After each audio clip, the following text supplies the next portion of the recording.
అమ్మా, పడుకోవడానికి తప్ప ఇంకా దేనికి పనికిరాని ఎదవు నువ్వు అని నిన్ను పక్కింటోడితో పోల్చి పొడుస్తుంది చూడు, అప్పుడు వస్తాయిరా మీకు నడుము నొప్పి, మోకాలు నొప్పులు.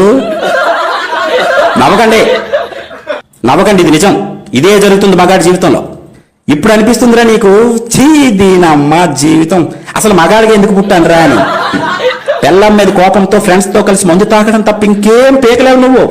నీ కష్టాలన్నీ సిట్టింగ్ లోనే ఫ్రెండ్స్ తో షేర్ చేసుకుంటావు. అప్పుడు నిన్ను ఆదుకుంది 10వ 12వ సహాయం చేసేది క్లాస్మేట్సే. అందుకే క్లాస్మేట్స్ ప్రతి మగాడికి చాలా అవసరమైనప్పుడు ఆదుకుంది వాళ్ళే. మగాడిగా పుట్టిన తర్వాత ఈ కష్టాలన్నీ తప్పవునైనా సంపాదించాల్సింది నువ్వే, పెంచాల్సింది నువ్వే, దొబ్బులు కాయాల్సింది కూడా నువ్వే.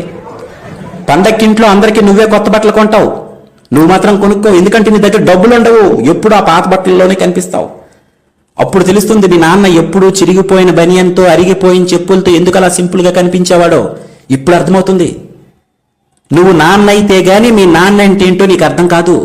30 ఏళ్ళు నిండిన తర్వాత సడన్ గా చదువుకునే టైంలో బెల్ కొట్టే అటెండర్ గానీ, వాచ్మెన్ గానీ నీకు రోడ్డు మీద కనిపిస్తారు. చిన్న ఉద్యోగమని, తక్కువ జీతమని హేళన చేసి నువ్వే ఈరోజు అతన్ని ఎంత ఆప్యాయంగా పలకరిస్తావో చూడు. నీకంటే అతను ఎన్ని రెట్లు గొప్పవాడో ఇప్పుడు నీకెవరో చెప్పాల్సిన అవసరం లేదనుకుంటా. కాలం అన్నింటికీ సైలెంట్ గా సమాధానం ఇస్తుంది సోదరా. ఇది అర్థమైన రోజు నుండే నువ్వు బ్రతకడం ప్రారంభిస్తావు. ఇక నుండే నీ అసలు జీవితం మొదలవుతుంది. ఇవన్నీ ఏ క్లాసులోనూ మీకు నేర్పరు తమ్ముడు. ఇక నుండైన వయసులో పెద్దవాళ్ళైన మీ నాన్నని, అటెండర్ని, వాచ్మెన్ని తక్కువగా చూడటం మానేయండి. గౌరవించడం నేర్చుకోండి. God bless you all.